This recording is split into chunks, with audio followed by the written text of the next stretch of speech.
அஸ்ஸலாமு அலைக்கும். எல்லாரும் எப்படி இருக்கீங்க? இன்னைக்கு பெண்கள் மற்றும் ஆண்கள் 2 பேருக்குமே ரொம்ப ரொம்ப தேவையான உளுந்தங்களி எப்படி பண்ணலாம் பார்க்கலாமா? இன்னைக்கு நான் கிளாஸ் மெஷர்மென்ட் தான் எடுத்திருக்கேன். 2 கிளாஸ் தண்ணி, 1 கிளாஸ் கருப்பட்டி பாகு, 1 1/2 கிளாஸ் உளுந்தங்களி மாவு எடுத்துக்கோங்க. எல்லாத்தையும் அடுப்ப சூடு பண்ணாம ஒரு சட்டியில ஊத்தி விஸ்க் வச்சு நல்லா கலக்கிக்கோங்க. கரண்டி வச்சு கலக்குனா கட்டி கட்டியா ஆயிரும். கண்டிப்பா விஸ்க் வச்சு கலக்கிக்கோங்க.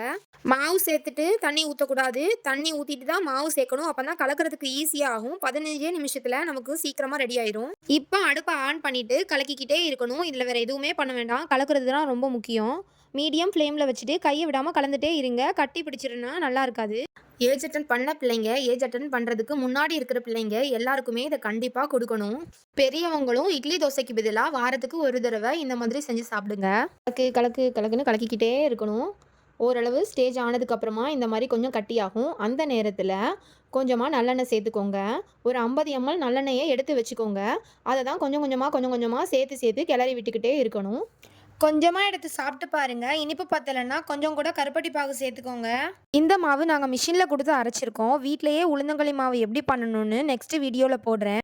3 பங்கு கருப்பு உளுந்து, 1 பங்கு பச்சரிசி. இத 2யும் நல்லா கழுவி காய வச்சு ரைஸ் மில்ல குடுத்து அரைச்சு வச்சுக்கணும். இதுதான் கருப்புளுந்து மாவுன்னு சொல்லுவாங்க எங்க ஊர்ல. கருப்புளுந்துங்கிறதுனால இடுப்புக்கெல்லாம் ரொம்ப ரொம்ப நல்லது.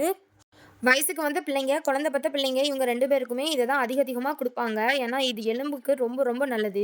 இதுல சாலி அரிசி இல்ல ஆளி அரிசின்னு சொல்லுவாங்க. அத கூட 100 கிராம் சேர்த்துப்பாங்க. அத சேர்த்தா ரொம்ப ரொம்ப நல்லதுங்க. இது இரும்பு சட்டியில பண்ணா ரொம்ப ரொம்ப நல்லது. அதனால நான் இரும்பு சட்டியில பண்ணியிருக்கேன். உங்ககிட்டயும் இருந்தா நீங்களும் பண்ணுங்க. அவ்வளோதான் ரெடி ஆயிருச்சு. எண்ணெய ஃபுல்லா ஊத்தி கலக்கி எடுத்துக்கோங்க. கடைசியா நல்லெண்ணெய சேர்த்து சாப்பிடலாம். நல்லெண்ணெய் பிடிக்காதவங்க நெய் சேர்த்து கூட சாப்பிடலாம். ரொம்ப டேஸ்ட்டா இருக்கும். இப்போ உள்ள ஜென்ரேஷன்ல நெறைய பேர் இத மறந்திருப்பாங்க. நீங்க மறக்காம இத ட்ரை பண்ணி பாருங்க. இவ்ளோ பொறுமையா இந்த வீடியோவ பார்த்ததுக்கு ரொம்ப ரொம்ப தேங்க்ஸ்.